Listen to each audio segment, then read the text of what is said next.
Hey, welcome back. After my last video, I've had several questions about using a 1/10 of a grain scale for making precision, long-range ammunition. Those questions are quite valid because not everyone has a milligram scale at their disposal, nor does everyone need to spend the money to purchase one. They're really nice to have, and the integration with certain things like auto tricklers is great, and it makes my life much easier as a competitive shooter. But if I wasn't shooting hundreds of rounds at a time in a match, I wouldn't need the milligram scale. So today's video is about using a 1/10 of a grain scale to get precision powder loads. It takes more time than it does with a precision milligram scale, but it's not impossible. I said in my last video that you would get charges within plus or minus 0.05 grains of powder with a 1/10 of a grain scale. Basically, the resolution of the scale was all you would see for extents of your charges if you did it correctly. So I'm going to demonstrate the technique that I used for years before I bought a milligram scale to get precision charges. And what we're going to do is we're going to place the 1/10 of a grain scale directly beside the milligram scale. We're then going to zero the same pan on both scales, move the pan to the 1/10 of a grain scale, charge it, move it to the milligram scale, and see what it actually weighs. This makes it really easy to determine what extents we would have in our powder charge dispersion. The 1/10 of a grain scale for today is a Model 90 RCBS scale that was given to me by a friend many years ago, and I used for quite a few years for F-class before I bought the milligram scale. Alan, if you're out there watching, thank you, my friend. Now back to the subject of the video. To do this right, we're going to have to employ some technique. And the technique that I developed while using this scale translates well to other scale designs. So let's go over it. The first thing we're going to do is we're going to create a powder tray to control granules of powder, individual granules that is, because I'm not going to use a trickler today.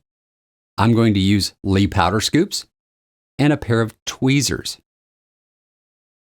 The tray is made out of a piece of printer paper. Now, I used a blank piece. You could use one that's been printed if you want, or a piece of junk mail if you care. But it's pretty simple. We're going to fold the two ends up. This keeps powder from rolling off the ends.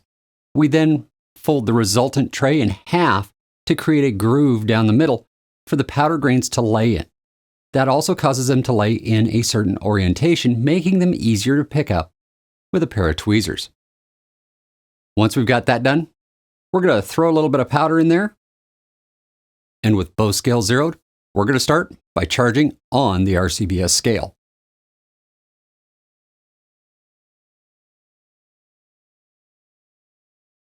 The technique is really quite simple. We build up from below the charge. Always go up, never down. Then we add powder until we get close to our desired charge. I set the desired charge today at 50.1 grains. This is not going to be loaded as ammunition. This is just for demonstration purposes, and it sounded like a good number to me. So I'm going to charge to 50.0.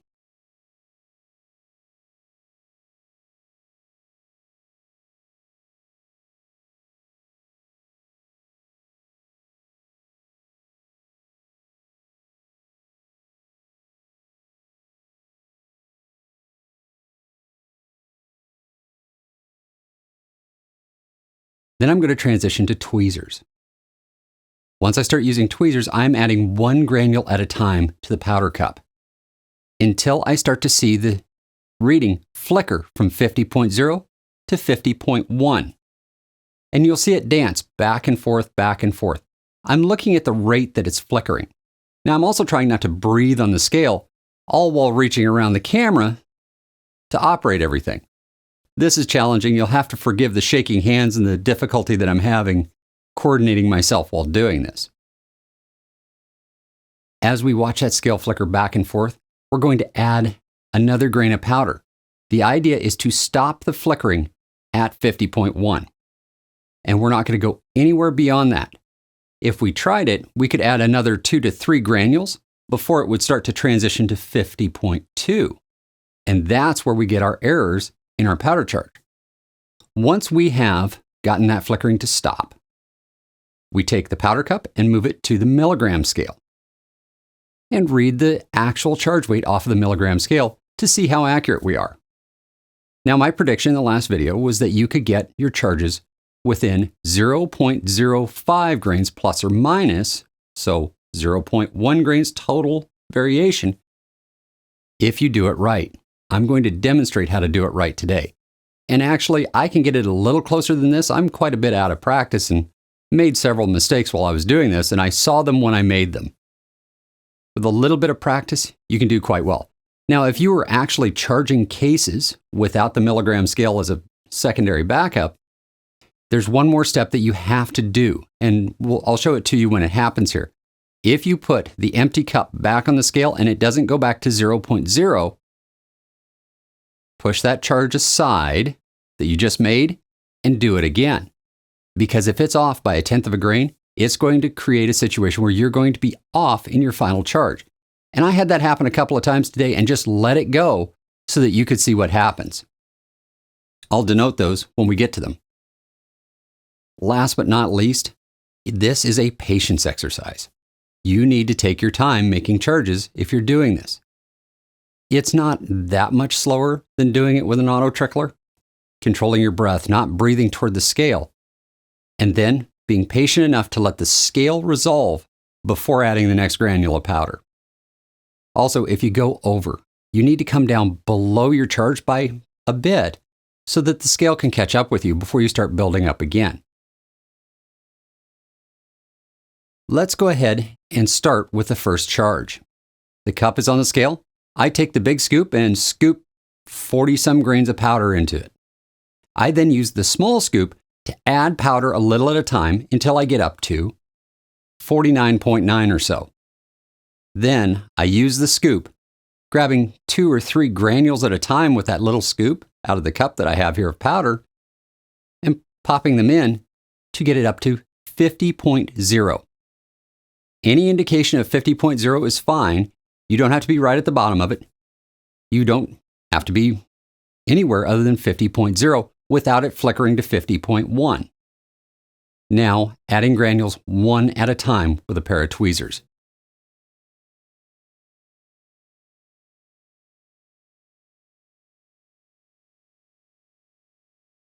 Right here, we see the flickering. 50.0, 50.1, and 50.0 again. I'm not breathing on the scale. It's doing this all by itself. Now I add another granule.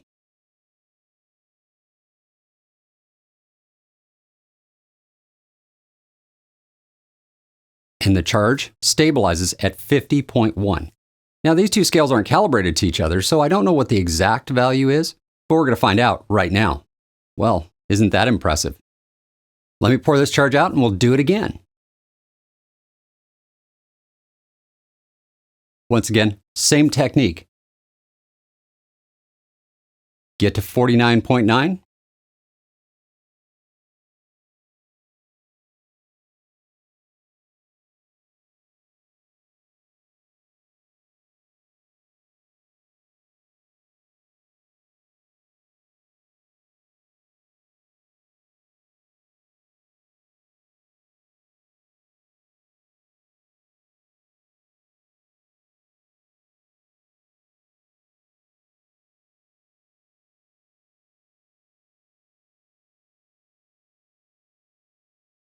Up to 50.0, and then 1 granule at a time.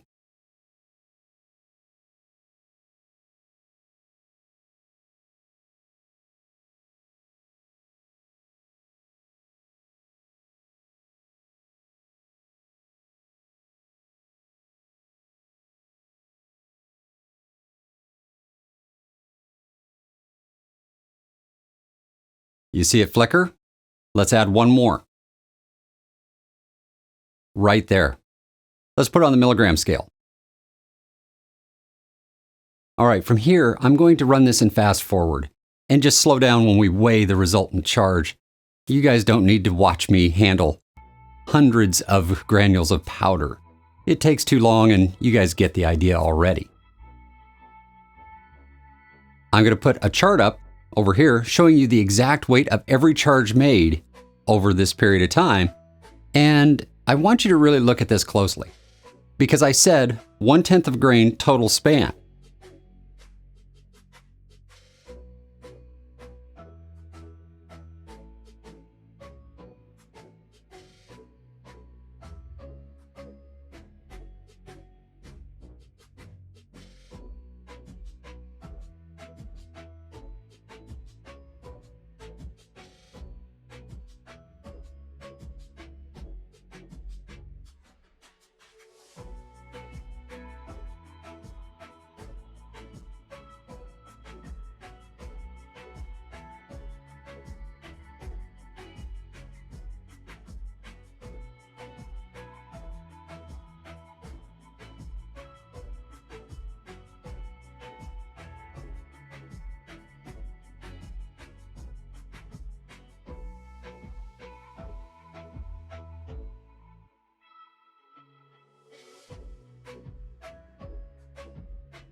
Now, in all of my messing around, including when I messed up and knew I messed up, the charge went from 50.04 to 50.14.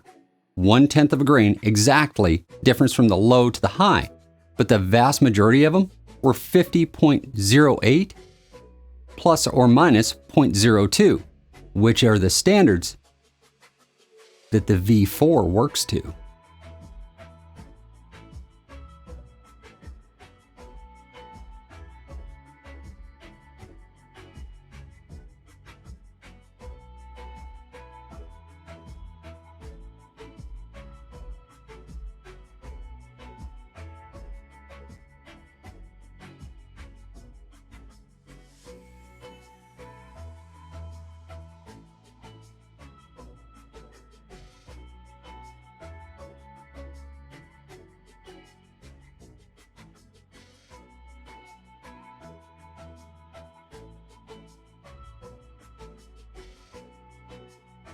Like any technique, you need to practice.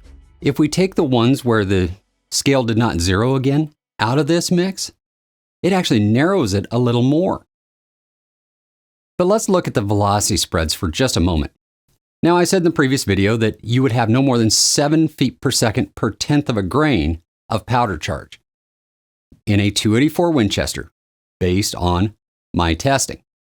In reality, I went back and looked at all of my data, and it looks like it's closer to 5 feet per second per 1/10 of a grain with H4350. So let's use that number for now because it's much easier to do the math on. If we had a situation where we had an ES of 10 and we have the powder charge is only good to 2/100ths of a grain, which is my standard, that would be 1 foot per second variation from powder charge alone. But it's not one that you can just subtract out or add in, because it's a confluence of a variety of different issues that can cause the velocity to change. Your primer seating, your case capacity, your bullet diameter, your bullet bearing surface length. And the list just goes on and on and on. Bore condition. It just keeps going. Barrel temperature. Like I said, there are so many things in here that it's not even funny. And what any one contributes to the combination ES is a mystery to most of us. We can test and see if we can find some of it, but it doesn't tell us the whole story. When I'm doing any kind of analysis or simulation for the effects of any particular variable on velocity spreads or group size, I use this mathematical equation. This one came right out of Brian Litz's book and was used for group size in that book. But we can use it for velocity as well. It works the same way. Think about it.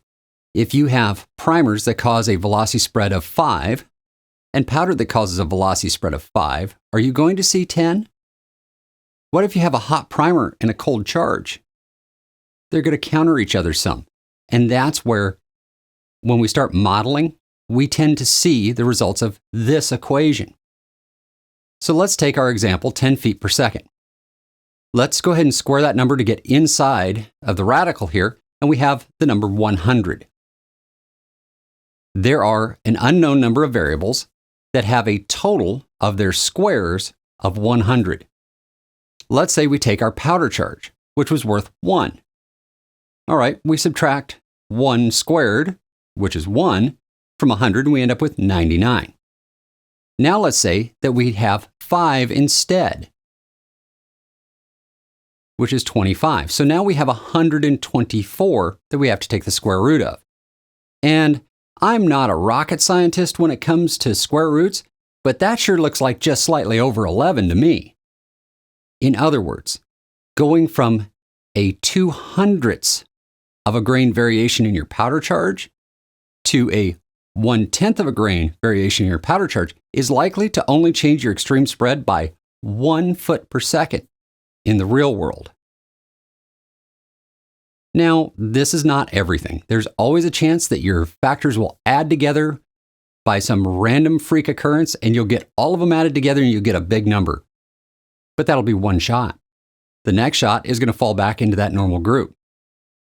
So you have to realize that from a statistical standpoint, variations in powder charge are not as important as we might think they are. So now that we've looked at it from a mathematical perspective, let's think about it from a noise perspective.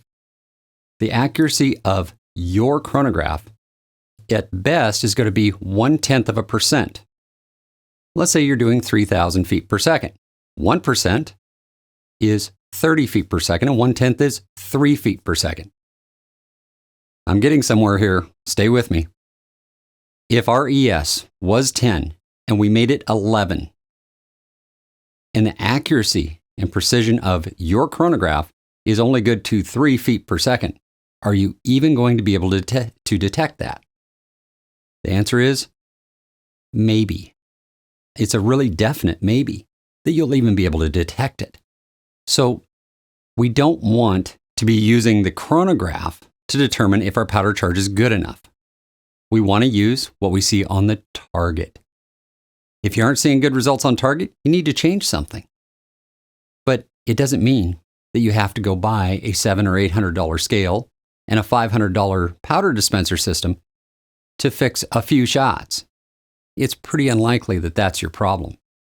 So when you're troubleshooting problems, remember that there's far more variables than just the powder charge. As always, guys, keep the questions coming. Send me an email at winninginthewind@gmail.com if you have a question, and I'd be happy to make a video for you. It's just about Christmas time. Merry Christmas, and I'll see you in the next video.